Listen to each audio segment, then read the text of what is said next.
y señores, bienvenidos a un nuevo episodio de Poder y Mercado. Yo soy Mauricio Ríos García.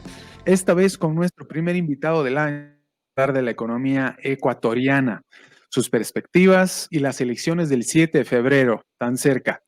Para esto tengo como invitado a un buen amigo, un economista ecuatoriano, muy dedicado a la coyuntura, ha trabajado incluso para la banca durante mucho tiempo. Hoy es director de Ecuador Libre, un think tank que promueve la libertad individual, la justicia, el libre mercado, la propiedad privada y el Estado de Derecho. Todo esto tan necesario hoy en día. Y además es columnista habitual de El Universo y La República, entre varios otros. Quien hoy me acompaña para conversar es mi buen amigo Guillermo Avellán Solines. Guillermo, ¿cómo estás? Bienvenido. Hola Mauricio, un gusto poder participar en tu programa, la verdad, muy interesante. También te sigo de cerca a través de redes, nos conocimos en Bolivia, así que un gusto, la verdad, poder participar, sobre todo por la coyuntura que vive el país, que es tan importante para la región también. Correcto, absolutamente. Justamente por eso te invitaron. No podía invitar a nadie mejor, dadas nuestras conversaciones previas, además. Estoy encantado de tenerte en Poder y Muchas Mercado. gracias. Mira, quiero arrancar de la siguiente manera. Quiero hablar en concreto de tres temas. El primero es Lenín Moreno y su gobierno. Empecemos por una breve evaluación del gobierno de Lenín Moreno. ¿Cuáles crees tú que han sido sus aciertos? Porque alguno debe tener, y sus desaciertos. ¿Tú crees que, por ejemplo, su mayor error puede haber sido el gasolinazo de octubre de 2019 y de las cosas que han ido derivando ya y agravándose lógicamente a lo largo de 2020 con la pandemia y demás? Sí, mira, hay cosas que, digamos, cuando se evalúa un gobierno no se puede decir, bueno, con ciertas excepciones que absolutamente todo ha sido malo. Pero si me permites dar al menos dos indicadores que yo creo que son muy relevantes. Ecuador acumula 12 años consecutivos de déficit fiscales, es decir, los egresos han superado ampliamente los ingresos del país. Y por otro lado, el mercado laboral, en lugar de haber progresado durante la bonanza y después de la bonanza producto de un ahorro o de inversiones adecuadas que hubiera podido hacer el sector público, ha pasado todo lo contrario. Ecuador estuvo cerca de tener más del 40% de su población económicamente activa con un empleo adecuado y actualmente tiene prácticamente el 30% de su población, es decir, 3 de cada 10 solo tienen un empleo adecuado de acuerdo a la encuesta de septiembre del 2020. Entonces es muy preocupante.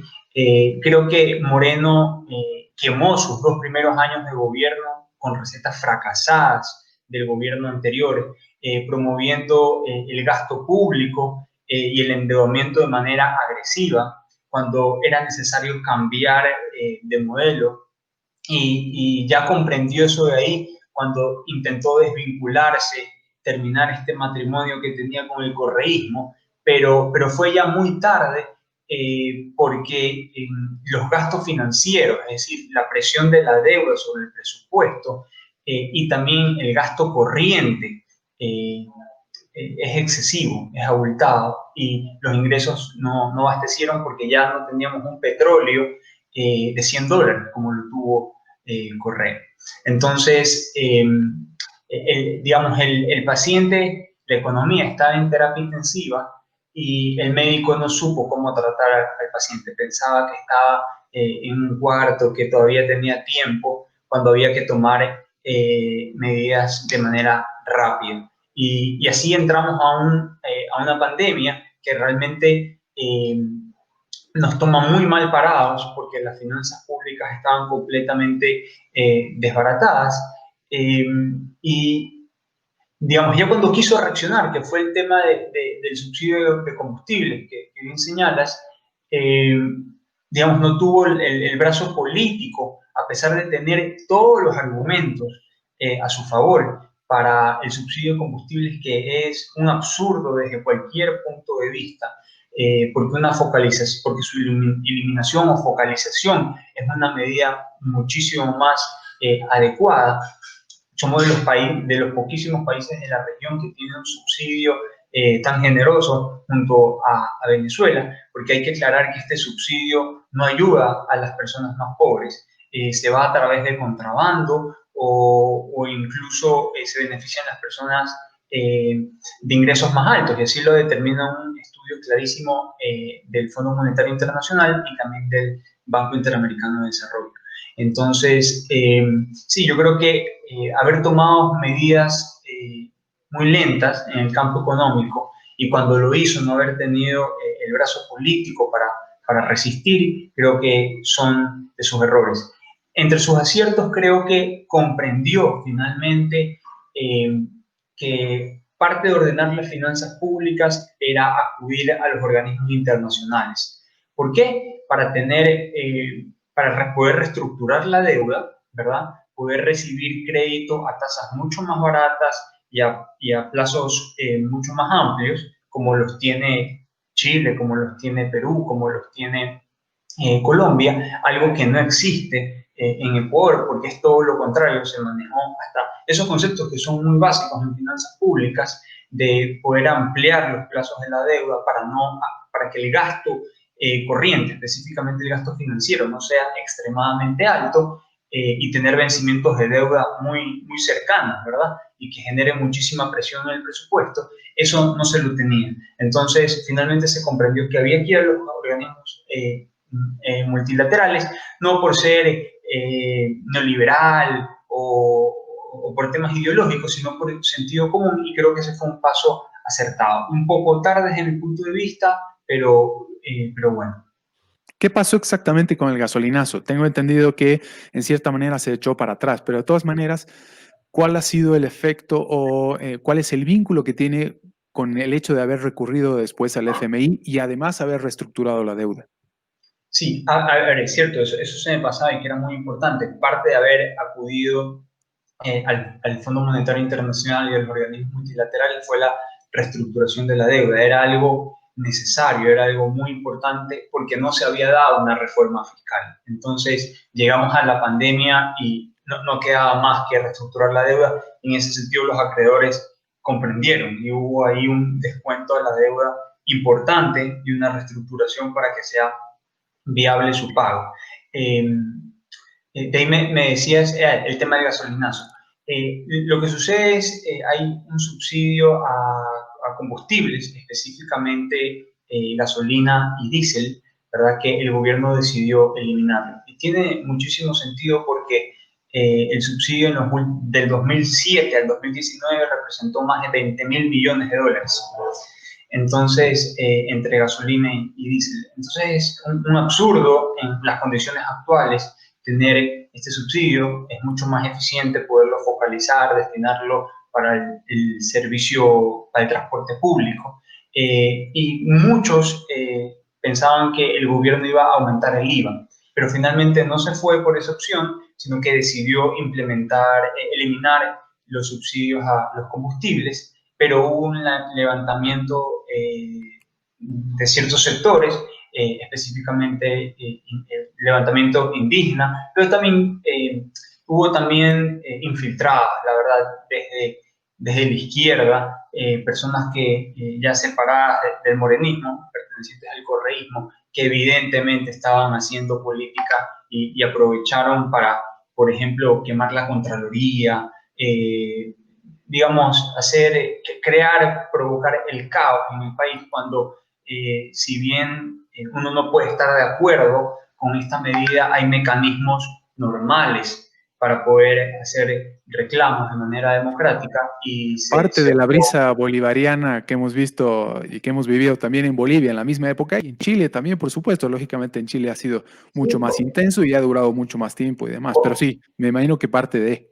coincidieron justamente por esas fechas. Pensábamos que Chile era inmune a estas cosas y nos hemos dado cuenta que no, ya incluso ni Estados Unidos. Entonces, y sin importar de qué lado, de izquierda o de derecha, la verdad. Entonces fue muy lamentable, digamos, ese caos que se creó en base a esta medida, que si esos movimientos defienden realmente el medio ambiente, es decir, estuvieran en contra de la contaminación, si realmente defendieran a las personas más pobres, si defendieran una política social sostenible en el tiempo, deberían estar a favor de la eliminación de este subsidio de los combustibles. Sin embargo, decidieron promover el caos en el país, que paralizó al Ecuador durante más de una semana y generó una caída importante en la producción.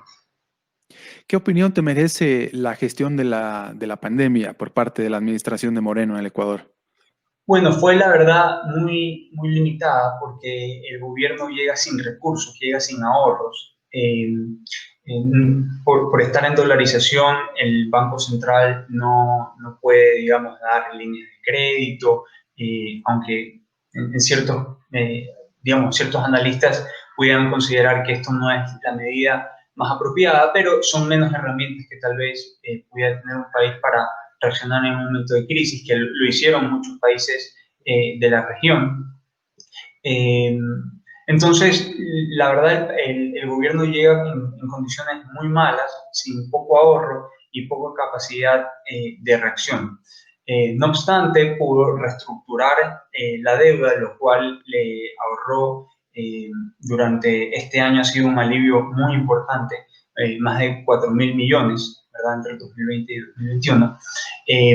Y eso le permitió mantener ciertos beneficios sociales que han sido importantes. Pero al inicio de la pandemia, hay que decirlo que existieron muchos retrasos para sectores sociales como salud, educación, pagos de médicos, maestros, enfermeros.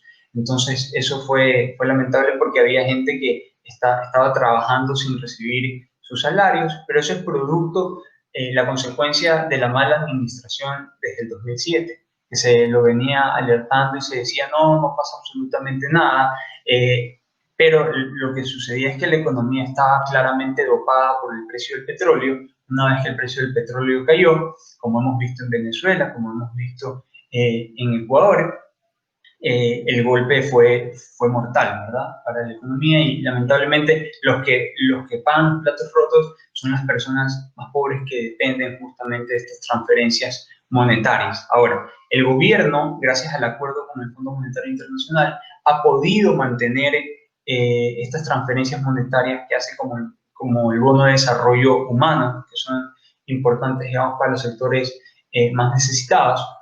Pero lamentablemente también se han presentado casos de corrupción ahí. Entonces es muy triste porque pudimos ver corrupción, digamos, pero a nivel avanzado en hospitales de la seguridad social, ¿verdad? Con insumos, con medicamentos, con fundas para los cadáveres, es decir, cosas realmente muy tristes. Y además el tema de la corrupción en los bonos, en la entrega del bono de desarrollo humano, que se ha identificado. Esperemos que la Fiscalía actúe y castigue a los culpables. Sí, de hecho, para enfrentar cualquier eventualidad, siempre hay que tener un colchón, unas reservas, un ahorro, siempre. Las imágenes que íbamos viendo en Bolivia, al menos porque llegó relativamente pronto la pandemia, concretamente a Guayaquil, era realmente alarmante. Eran unas escenas muy preocupantes y al final terminaron reproduciéndose también en Bolivia, en lugares muy concretos también, muy similares a Guayaquil. Hablabas de dolarización. Guillermo, uno de los motivos por los que he querido hablar contigo en concreto y continuar tal vez con una conversación que ya habíamos iniciado hace un tiempo es la dolarización. Tú sabes que en Bolivia tenemos tipo de cambio fijo desde fines de 2011, que es un símil, aunque sea imperfecto, de la dolarización y que se aprecia cada vez más y que ha sido objeto de duras críticas, tal vez de manera injusta, porque creo honestamente que tiene más virtudes que debilidades. Quiero establecer un paralelo con Bolivia para ilustrar de alguna manera que se trata de un debate muy similar, si no el mismo. La cantidad de detractores que debe tener la dolarización en Ecuador debe ser muy similar a la que tiene el tipo de cambio fijo en Bolivia, por ejemplo. En este sentido, cuéntame primero cuáles son las principales críticas que se le hace a la dolarización en Ecuador y cuáles son sus principales virtudes. Y además, para ir ya abordando aquello de lo que vamos a hablar después, tema de las elecciones, me imagino que debe ser parte de un tema candente y de debate. Sí, desde el punto de vista, me parece una excelente pregunta, y el tema de Bolivia siempre me ha interesado. Cuando estuve las últimas 2 veces que he podido visitar Bolivia, que han sido los últimos 3 años, la verdad es interesante desde el debate académico, político, cómo ha funcionado el tipo de cambio allá en Bolivia después de los procesos inflacionarios que ha tenido, especialmente en los 80, ¿verdad? En el caso particular de Ecuador, las limitaciones desde el punto de vista político, las personas de izquierda creen que el país ha perdido una herramienta para que desde el gobierno se pueda invertir, se pueda emitir dinero y mover la demanda agregada y la actividad económica, ¿verdad? Entonces, ese es el reclamo. Desde el debate un poco más académico, se cree que el país no tiene capacidad de reacción en un momento de crisis sistémica, en donde el crédito baja de manera significativa, en donde se pudiera presentar una corrida bancaria, pero no necesariamente una crisis en el sistema financiero, y tal vez el Banco Central en algo pudiera ayudar. La evidencia en Ecuador, lamentablemente, Mauricio, es que cuando el Banco Central le ha intentado ayudar, ha creado todo lo contrario, porque termina expandiendo su balance, dando crédito a los bancos reciben ese crédito, pero finalmente no se lo devuelven, no están en la capacidad de devolverlo al Banco Central, y se crea una crisis bancaria que finalmente provoca la salida de capitales, que fue lo que tuvimos en el año 99. Entonces, después del colapso del sistema financiero en el año 99, que se juntó con la caída del precio del petróleo hasta $6, también tuvimos una crisis en el sector camaronero, producto de la mancha blanca, y una inflación que llegó a casi el 100%, y que provocó una migración forzada, especialmente hacia Estados Unidos y hacia Europa.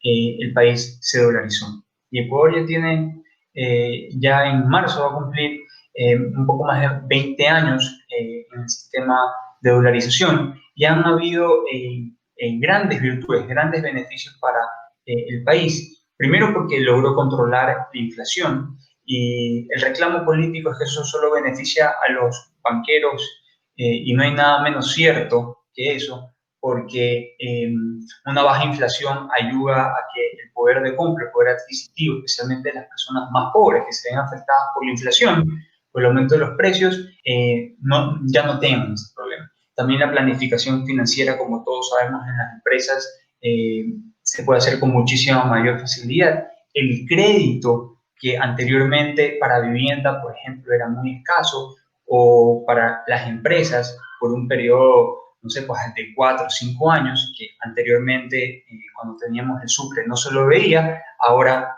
existe. Entonces, dolarización ha sido algo muy bueno. Y yo también quisiera agregar algo, que lamentablemente hay países, yo considero en la región, que no tienen la institucionalidad para tener un banco central con moneda propia y que puedan emitir. Implica realmente separación de poderes, implica tener muchísima experiencia en materia económica, tener, digamos, un poder ejecutivo muy responsable, muy prudente, y podemos ver que en países incluso como Argentina, ¿verdad?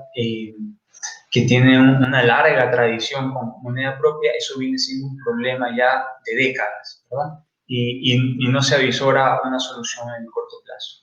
Entonces, aquí hay muchos economistas, digamos, que en el país que sin hacer un análisis simplista acerca de la dolarización, lo cierto es que dicen es que al tener uno demasiadas herramientas para solucionar una crisis, muchas veces termina creando un caos.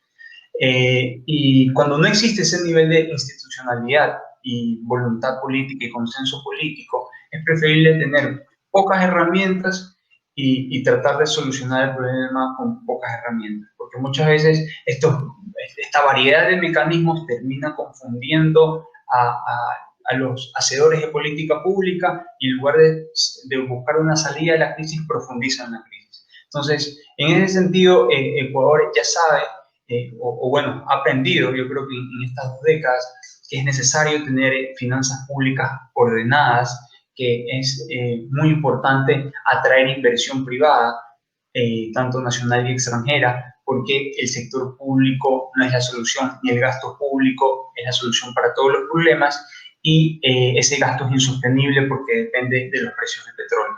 Entonces, le ha dado más orden a las finanzas públicas, creo que ha ayudado a las familias ecuatorianas y también a las empresas, que a su vez pueden generar empleo adecuado para los trabajadores.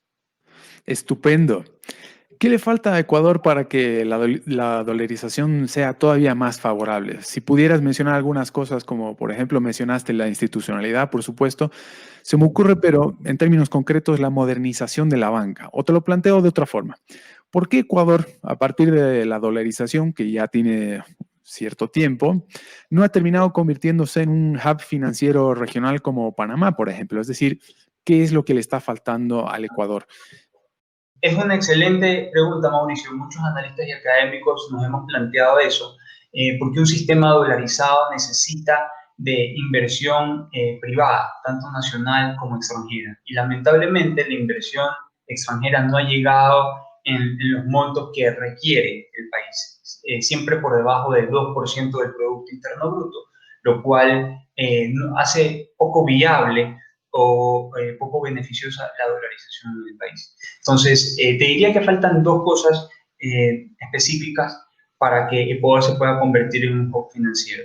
El primero es normativa bancaria del primer mundo, porque tenemos, los ecuatorianos queremos servicios financieros del primer mundo, pero con una normativa bancaria anticuada, poco innovadora para la actualidad. Entonces es muy importante modernizar eso ahí, porque cuando se tiene estas restricciones o esta regulación excesiva, lo que provoca, contrario a lo que piensan unos pocos, es la exclusión del mercado financiero. Entonces hay muchas personas que no acceden a la banca formal y tienen que acudir a la banca informal, al mercado negro, de crédito, y tener que pagar tasas de interés excesivas, ¿verdad? Que pueden superar largamente el 100% al año. Entonces, eso por un lado, y por otro lado es muy importante activar el mercado financiero, el mercado bursátil, ¿verdad? Ecuador, en una economía tan pequeña como la ecuatoriana, eh, comparándola a nivel regional o mundial, tenemos dos bolsas de valores, dos mercados bursátiles, ¿verdad? Uno en Quito, otro en Guayaquil. Está también muy regularizada las actividades que pueden hacer los bancos en el mercado bursátil. Es muy importante permitir eliminar ciertos impuestos distorsivos que tiene la economía ecuatoriana para permitir que lleguen fondos de inversión, para permitir que llegue capital extranjero y pueda beneficiarse de la dolarización, porque como bien mencionábamos, la economía goza de tasas de tasas de inflación muy bajas, ¿verdad? Y las tasas de interés, tanto la pasiva como la activa, son altas, y pudiera capital financiero pudiera estar interesado en invertir en nuestro país, no solo en el sistema financiero, sino también en el mercado bursátil o en otros proyectos de inversión. Pero lamentablemente, mientras no se actualice esta normativa, desde Ecuador Libre hemos estado impulsando con mucha fuerza esto aquí, con otros tanques de pensamiento también en Ecuador, que creen que es posible convertir a Ecuador en un hub financiero, pero para ello hay que modernizar la regulación tanto bancaria como bursátil. Hablemos justamente de las elecciones de este próximo 7 de febrero y particularmente la candidatura de Guillermo Lasso. Mencionaste a Ecuador Libre, donde trabajas. Su presidente justamente es Guillermo Lasso. Antes de hablar de lleno de sus propuestas y perspectivas, quisiera que me cuentes antes cuáles son las perspectivas económicas del Ecuador para 2021. Sí, Ecuador atraviesa una contracción muy importante. Comentábamos que desde la parte de las finanzas públicas están muy debilitadas, 2 años consecutivos de déficit fiscal. Probablemente, lo más probable es que en el 2021 también se reporte un déficit fiscal. De acuerdo a proyecciones del Fondo Monetario Internacional y del Banco Central del Ecuador, se cree que la economía se contrajo en el 2020 entre el 9 y 9,5%. Se cree que se prevé que vaya a existir un rebote, pero limitado en el 2021 entre 3 y 3,5%, pero ese crecimiento no es lo suficiente para generar el empleo adecuado que necesita el país. Vemos una caída muy, muy fuerte en la formación bruta de capital fijo, es decir, en la inversión privada y pública. Se ha contraído con mucha fuerza durante el 2020 y de ahí la necesidad que el país pueda atraer fuentes de inversión, tanto nacionales y extranjeras, lo más pronto posible, porque es muy necesario poder reactivar la economía, pero sin endeudamiento. Entonces, porque la capacidad de endeudamiento del país es muy limitada, dado que la deuda, el endeudamiento público ya representa el 66% del Producto Interno Bruto del 2020. Entonces, es muy importante la inversión privada para poder reactivar la economía, y por eso se necesitan hacer una serie de reformas. Nosotros hemos encontrado que el país, de acuerdo a investigaciones de Ecuador Libre, tiene al menos 11 desafíos económicos y sociales, entonces que va a tener que atender el próximo gobierno. Entonces ahí pudiéramos hablar, por ejemplo, de la crisis sanitaria, de eliminar la corrupción y los gastos improductivos no relacionados a salud, educación y seguridad, eh, focalizar el subsidio de combustibles.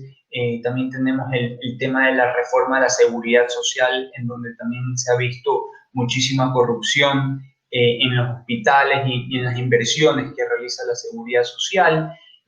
La necesidad de promover mayor productividad en los sectores petrolero y minero, protegiendo obviamente el medio ambiente, la necesidad de atraer inversión local y extranjera, una reforma tributaria y arancelaria que elimine impuestos distorsivos y aranceles que no permiten la competitividad en el sector privado, pero que también encarecen el consumo a las familias. Y la importancia de tener también regulación laboral que promueva la contratación especialmente de mujeres y de jóvenes. Entonces, y dentro de esos desafíos, ¿verdad? Es muy importante tener un plan de gobierno que consideramos nosotros de Ecuador Libre debe estar basado en 3 ejes: el económico, el social y el institucional. Ahora hablamos de esto. Primero hablemos un poco del perfil de Guillermo Lasso. Hace poco escribiste un artículo muy interesante en La República, si no me equivoco, donde describes con mucho detalle y de manera muy interesante la carrera política de Guillermo Lasso, que si no me equivoco empieza en 2012 o en 2010 incluso. Es candidato a la presidencia por tercera vez ya, fue candidato en 2013, 2017 y ahora 2021. Con mucha polémica, por cierto, en las elecciones sobre los resultados, lo que sucedió en 2017, pero pasado pisado. Se aprende de todo, pero háblame un poco del perfil de Guillermo Lasso. ¿Por qué consideras tú que es el mejor candidato posible ahora mismo para el Ecuador? Sí, justamente al artículo que haces referencia se titula Lasso, Proyecto, Partido y Persona. Y este artículo, la verdad, lo escribí por el hecho de que creo que pocas personas conocen la trayectoria. Lamentablemente, durante el gobierno de Correa, a pesar de haber hecho una comisión de la verdad para determinar culpables de la crisis del año 99, durante esa comisión jamás se castigó o se involucró a Guillermo Lasso Mendoza en la crisis del 99. Y de hecho, Correa daba buenas declaraciones acerca de Guillermo Lasso hasta que decidió entrar en la arena política, ¿verdad? En Pero un donde ya... momento, un momento. Hablemos un poco de qué constituye aquella crisis del 99 y por qué Guillermo Lasso estaría o no involucrado. Sí, Guillermo Lasso, eso es bueno también aclarar. Guillermo Lasso fue presidente ejecutivo por más de 40 años del Banco Guayaquil, uno de los pocos bancos que sobrevivió la crisis financiera del año 99. A las personas que a veces critican a Lasso, mi argumento es, si todos los bancos en el Ecuador se hubieran comportado, hubieran sido administrados como el Banco Guayaquil, probablemente no hubiéramos tenido crisis aquí en Ecuador.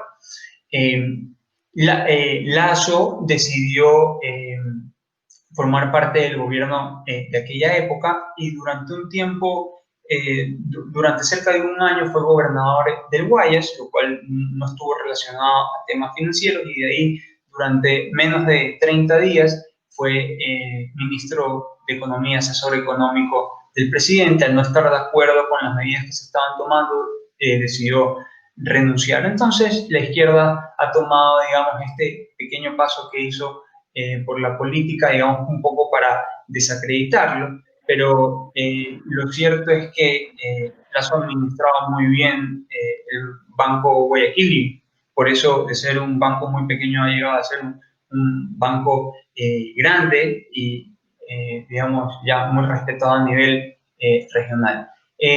Y lo cierto es que digamos, las personas que lo conocen a Guillermo saben que, digamos, él es muy ejecutivo, muy responsable, muy planificador al momento de trabajar y no le gusta la improvisación.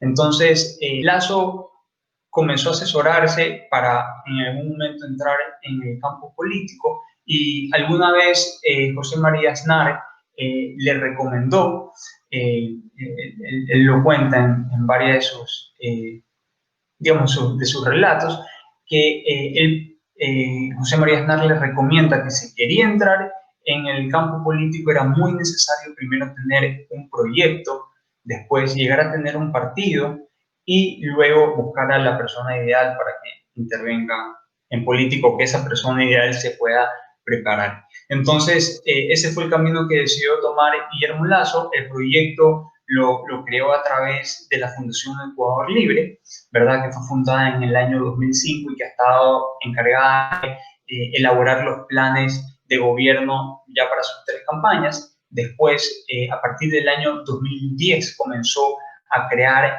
el partido, que es el movimiento Creo, por el cual ahora se está postulando, ¿verdad? Y una vez que tenía ya el proyecto y el partido, él ya tenía, digamos, una formación, una experiencia política, y comenzó a recorrer el país para comprender las necesidades de las personas. Entonces, Guillermo Lasso llega a esta tercera campaña electoral después de haber constituido ya un proyecto, un equipo, por ende, ¿verdad? Un movimiento, y él tener ya una larga experiencia en el campo político, de haber recorrido por entero el Ecuador profundo, ¿verdad? Y conocer sus necesidades. Y su único fin realmente, y él lo dice con mucha claridad, es poder servir al país y poder dejar un legado de honestidad y, y administración, que creemos que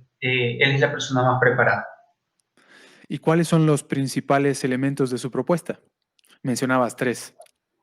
Sí, el plan está constituido en 3 ejes: el económico, el institucional y el social. Comienzo por el eje social, porque así comienza el plan de gobierno, y está pensado en la idea de, estamos 2021 y lamentablemente en nuestro país todavía no hay servicios básicos para toda la población. Entonces es indispensable dotar de agua potable y trabajar con los gobiernos, con los municipios, para que poderles otorgar financiamiento para que puedan llevar alcantarillado y agua potable hasta los sectores rurales. Eso por un lado. De ahí continuar mejorando la asistencia social a través de transferencias monetarias. Hay todo un capítulo acerca del medio ambiente, la violencia de género, la protección de la familia, de los niños, de la educación y la salud gratuita, la importancia de la telemedicina, de la teleeducación, y por ende la cobertura de Internet que debe llegar hasta zonas rurales. Para eso es evidente que Guillermo no ha elegido como binomio a un político que desde el punto de vista sea rentable, ¿verdad? Sino más bien a un médico preparado que le permita solucionar la crisis de salud y la pandemia que está enfrentando el país. Desde el lado económico, promover la apertura comercial, un mejor gobierno basado en principios de eficiencia y responsabilidad. También creemos que es importante eliminar impuestos distorsivos y aranceles que no han promovido la competitividad y más bien han encarecido la producción en el país y también el consumo de las familias, ¿verdad? Una economía abierta que sea capaz de atraer capitales privados para que los dos motores de la economía puedan funcionar bien, tanto el del sector público como el del sector privado. Y en materia institucional, una clara división de poderes, en donde no exista un caudillismo desde el Ejecutivo, sino que se respete la autonomía de las instituciones, puedan trabajar de forma autónoma e independiente para brindarle la seguridad jurídica que necesita el país y la seguridad ciudadana que es tan importante, especialmente en zonas rurales donde hay un abandono en materia de seguridad y también en las ciudades, dado la profundidad de la crisis económica, ha habido un incremento en robos y homicidios, lo cual es muy preocupante. He visto que, así como en Bolivia o Argentina, Arauz, el candidato del correísmo y el socialismo del siglo XXI, propone un impuesto progresivo, es decir, un impuesto a las grandes fortunas. ¿Qué opinión te merece este impuesto y qué opinión en todo caso le merece a Guillermo Lasso, que me imagino que tendría que ser uno de los primeros en pagarlo? Sí, de esas propuestas, déjame decirte, Mauricio, son de las menos nocivas. Es decir, Arauz tiene cosas muchísimo peores. Por ejemplo, llevar el impuesto a la salida de divisas, que es el impuesto, un control de capital, que actualmente es del 5%, es decir, que en verdad es un impuesto al ingreso de capitales, porque si a uno le van a cobrar un impuesto a la salida, prefiere no ingresar, pues, ¿verdad? Al país, ¿verdad? Entonces, que actualmente es de 5%, llevarlo a 27%. Es decir, no quiere que ni un dólar salga de la economía. Como que si, y son cuestiones básicas que no se entienden, pero todo tiene una lógica para este señor. Pero la idea de poner ese impuesto es que el Banco Central pueda prestar dinero al gobierno central. Y el Banco Central emitiría electrónicamente dinero y acredita financiamiento del Banco Central. Entonces, como es dinero no respaldado, existen dos problemas. Ese dinero no se puede volver físico porque no hay sustento de ese dinero, ¿verdad? Y lo otro es que si una parte, un porcentaje de ese dinero creado electrónicamente, no respaldado, sale de la economía, el gobierno tampoco tiene dinero y necesita comenzarse a endeudar. Entonces, se les ha ocurrido que para evitar la salida de divisas, de dólares, hay que poner estos impuestos. Entonces, y es un desconocimiento absoluto porque eso realmente quebraría muchísimas empresas, como ya pasó en el 2015 y 2017, cuando se aumentaron los aranceles, porque esto viniera acompañado de un incremento en el impuesto a las salidas de divisas, pero también un incremento a los aranceles, a las importaciones, que finalmente termina afectando al sector productivo, porque para exportar también se necesita importar materias primas, importar bienes de capital, y lamentablemente estos aranceles en la época de Correa llegaron hasta el 45%, lo cual es un absurdo, especialmente en un proceso de desaceleración en donde se necesita reactivar al sector privado. Entonces, si uno hace un breve análisis de los países que mejor le van en la región, uno se puede dar cuenta que aquellos países que son productivos, competitivos, que crecen rápidamente, tienen aranceles bajos. Acá lamentablemente se quiere hacer todo lo contrario y no se quiere aprovechar los beneficios de los cuales hablábamos acerca de la dolarización. Entonces, hay una serie de medidas desde la candidatura de Arauz que realmente ponen en riesgo la dolarización y los recursos de los depositantes que están en el Banco Central. Me parece una locura, una locura. El 5% del impuesto a salida de capitales ya es muchísimo y un veintitantos, pero es ya una locura. Es patológico el asunto, vamos. Una última pregunta, estimado Guillermo, y te Claro. dejo. ¿Por qué invertiría yo en Ecuador en 2021 y a partir de 2021? Guillermo Lasso estuvo, déjame contarte, Guillermo Lasso estuvo en un evento el año pasado en Perú, que reúne a inversionistas, académicos, investigadores. Y su mensaje era muy claro. Señores, preparen sus chequeras que cuando gane Lasso va a llegar la inversión privada. ¿Y por qué va a llegar la inversión privada? Porque va a haber seguridad jurídica, porque va a haber facilidades para la inversión privada, no solo en materia de inversiones, en el sistema financiero, sistema bursátil, sino también se va a promover la facilidad de abrir compañías, abrir emprendimientos de manera rápida, normativa y regulaciones que ahorita de alguna manera son un obstáculo para las empresas, se van a remover. La contratación va a ser mucho más sencilla, se va a facilitar la contratación especialmente de jóvenes, ese capital humano que está ya capacitado y que puede ser muy valioso para el país. Y de ahí los beneficios sobre la dolarización. Tenemos tasas de inflación muy bajas, no hay riesgo cambiario y hay muchas oportunidades de inversión muy rentables en el sector agroexportador, en el sector financiero, en el sector bursátil, que desafortunadamente no se han aprovechado en estos últimos 14 años. Guillermo, esto ha sido estupendo. Te agradezco enormemente. No sabes el gusto que me ha dado conversar contigo y de haberte tenido en el programa. Espero que no sea la última vez. Y voy a estar pendiente sobre el 7 de febrero.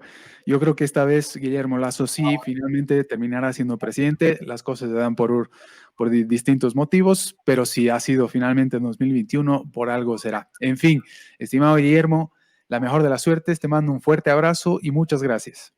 Muchísimas gracias, Mauricio, por la invitación. Un gusto. Esperemos conversar en el 7 de febrero y tener muy buenas noticias para todo el país, porque realmente el proyecto lo que busca es el bienestar de las familias ecuatorianas, es un proyecto incluyente que busca el desarrollo del país de manera sostenible en el largo plazo, un proyecto profundamente democrático. Muchísimas gracias por la invitación. Encantado. Un fuerte abrazo. Chao. Bien, hasta luego.